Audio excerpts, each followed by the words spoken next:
इथे माझ्याकडे ना छानशा डबल बीच्या शेंगातल्या बिया आहेत. ह्या अशा मोठ्या जाड शेंगा असतात आणि त्यामध्ये पांढरे आणि गुलाबी असे दोन्ही रंगाचे बिया असतात. तर ह्यातल्या आपण उघडून पाहूयात. हे बघा, अशा मोठ्या मोठ्या 2 किंवा 3च एका शेंगेमध्ये बसतील एवढ्याच अशा बिया असतात.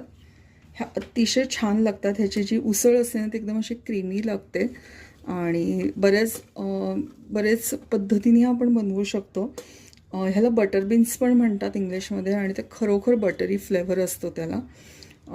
आणि उत्तरेत बरेच जास्त पदार्थ ह्याचे बनतात. पातळ घट्ट दोन्ही प्रकारच्या उसळी सुरेख लागतात. पण आपण ह्याची पंजाबी पद्धतीने भाजी करूयात. काय करायचं आहे, आधी फक्त ह्या स्वच्छ धुवून घ्यायच्या. त्याच्यानंतर आपण धुवून वाळवून ठेवलेल्या आहेत, निथळून ठेवलेल्या आहेत.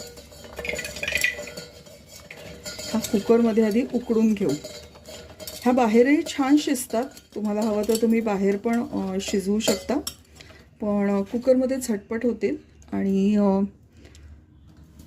परफेक्ट शिजतात. फक्त ह्याला जास्त शिट्या काढायच्या नाहीत. साधारण 2 शिट्या काढल्या की पुरे होतात.